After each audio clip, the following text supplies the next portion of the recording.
Thank you to Paradox Interactive for sponsoring this video. If you would like to purchase Season 10 or the Nomads DLC, please click the link in the description or the pinned comment. Thank you.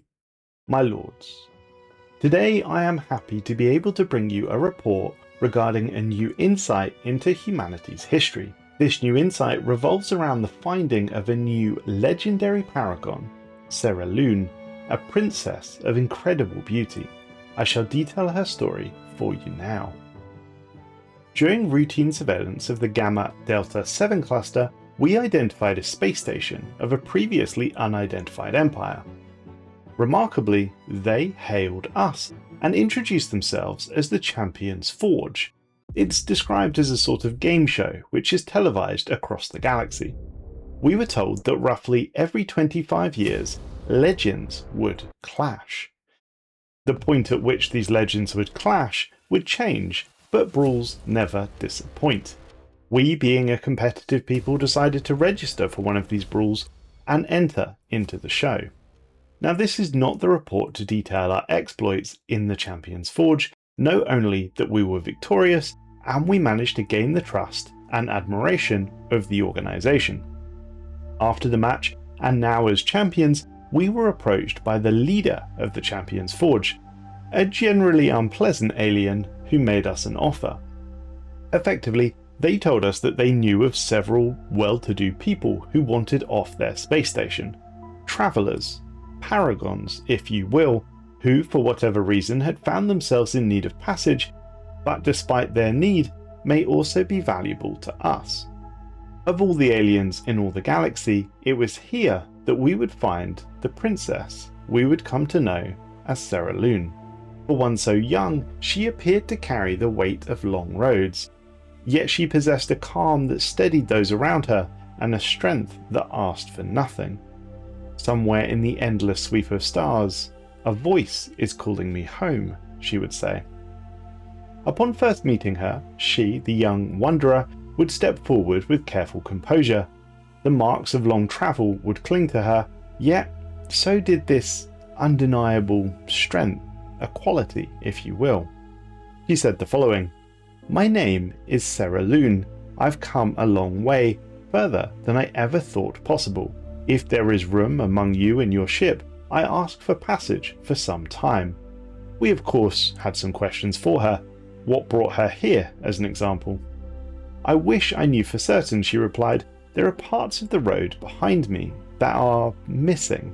Others I remember too well."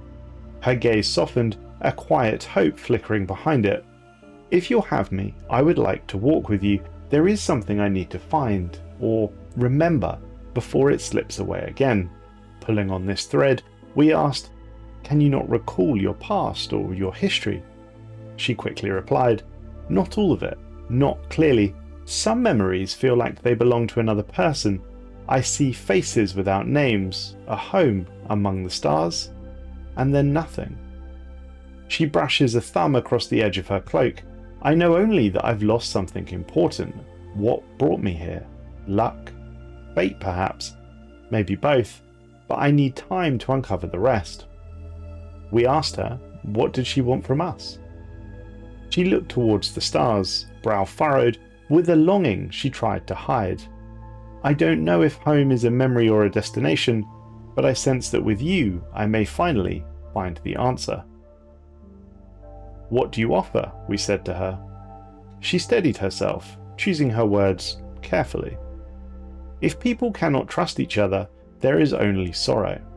I am young, but I have learned that much at least. If you give me a place among your people, I will aid them as best I can." Her voice softened. "And when I find home, I will not forget those who helped me get there." Our final question in this exchange was to remark that undoubtedly she's human. How could this be?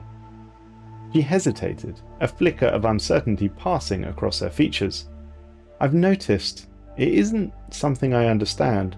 She brushed a hand along her cheek, as if hoping the touch might summon a memory.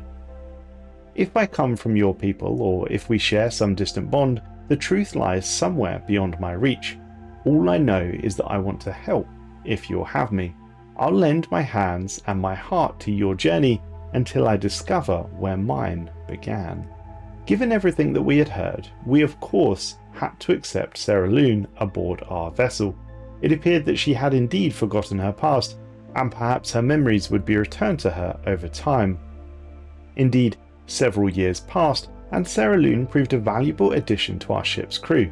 She integrated tremendously well with our people and proved to be a wonderful asset. Indeed, she was a joy to have aboard. Lately, however, there has been murmurs or hiccups, if you will. Seralune tells me she has begun to receive faint recollections that are returning a sense of familiarity she cannot explain.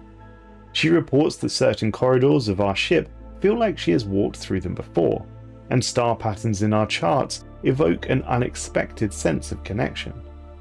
I don't know why these places pull at me, she says, but I marked the points that felt important. If we travel there, perhaps more of my memory will return. Seralune highlighted several coordinates that resonate with her buried memories, locations I believe may warrant investigation. Indeed, 3 star systems have been marked, and for her sake, I feel compelled to investigate them. I hope we can offer her the answers she seeks. The first system, a frankly backwater system, simply named Epsilon 8b, offered few answers. Seralune tells us she sensed a familiarity that she cannot explain. Our scans have detected a fragment of artificial debris drifting in the star's orbit. Its construction suggests deep space design, but any markings or identifiers have long since faded. I hoped coming here would spark something, she says quietly, but not yet. We move on to the next system. This incidentally was a system that was occupied, a few diplomatic meetings, and we gained access. In this system, our survey team recovered a small data crystal, drifting among the debris. Its casing was scorched, but one detail remained clear.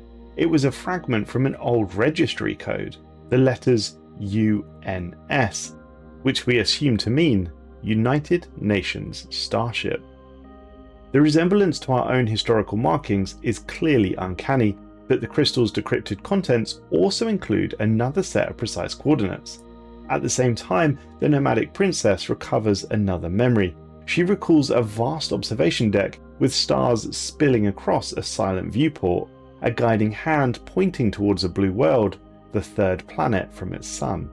Our search continues. The next system we made haste to was Ocean A4, this time non-friendly territory. Nevertheless, upon entering, another memory surfaced for the princess. She tells us she remembers a hall of impeccably dressed figures, their hushed, deliberate tones carrying the confidence of those used to command. They were arguing, she murmurs, not loudly, but sharply, about a mission, about a launch that had to stay secret.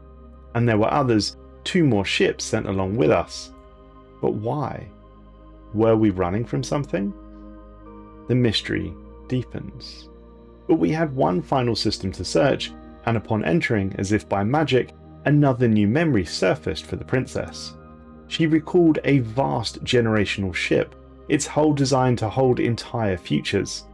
Then a violent shudder, alarms, a flash of exploding metal in a distant corridor. She remembers being lifted by a woman and carried to an escape pod. She held me close. She said I had to survive, that I was too important, and then I was alone. I can almost see her face, but it slips away every time. We wonder, a generational vessel, like our own Ark ship perhaps. The princess has entered another set of coordinates into our navigation computer, and we make haste to investigate this new system. Several weeks passed, and I think it's fair to say my crew was nervous about what we may find. Nevertheless, upon entering the system, the coordinates would lead to the remains of a massive vessel. Its superstructure was consistent with standard Ark ship design. Preliminary readings suggest catastrophic internal failure. A full investigation may uncover traces linked to the princess and her recovered memories. We'll do a military sweep of the Ark ship first to ensure it's safe, and then the work teams can board and attempt to establish what happened. It took several days, but analysis of the ruined Ark ship yielded significant insight into Seralune's origins. Its internal structure and life support architecture match her recovered fragments exactly. Ship logs reference a designated heir, an individual trained from birth to one day guide the vessel and its people. Records confirm that only a single juvenile passenger was evacuated seconds before the ship failed. No other pods were launched. "They saved me," Seralune says quietly. "I wasn't just a passenger, I was meant to lead them, and now I implore you to help me understand the reason why." It took several days to reactivate power to the vessel, but once power was restored, the Ark ship jumped back into life. Its long-dormant systems immediately responded to Seralune. Recovered databanks confirmed what her memories only suggested. She was raised to guide the vessel and the people who once lived inside its hull. One final audio log survives. A woman's calm, familiar voice speaks of a succession protocol and a child who must be protected.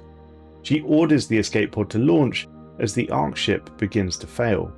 "That voice," Seralune whispers. "I know it. She was me. Or I was made from her? Clone. That is how I survived. She wanted to save herself. Whatever carried this ship into the dark, it now flies under our banner, and the stewardship of the heir who has reclaimed it. A destiny fulfilled, perhaps. But this is indeed a wonderful piece of history, for this ship is named the UNS Trillium. It is one of the 6 original Ark ships launched during the 21st century by Earth under the Ulysses Initiative. Indeed, this is a sister ship to the Hyacinth and the Chrysanthemum, a truly wonderful discovery and a marvellous piece of humanity's history. Seralune herself is reborn. Now aboard the Trillium, her memories have fully returned. She has regained fragments of the training once meant to guide her people. Her calm presence and steady insight make her a natural mediator among starfaring powers. She now steps into the role she was meant to fulfill. Sadly, whatever happened to the Trillium and her crew, we don't really understand. There is no mention of why the ship broke apart as it did, and indeed why the people didn't evacuate onto a nearby planet. Nevertheless, we now have a functioning Ark ship, a wonderful piece of history, and a very contented princess.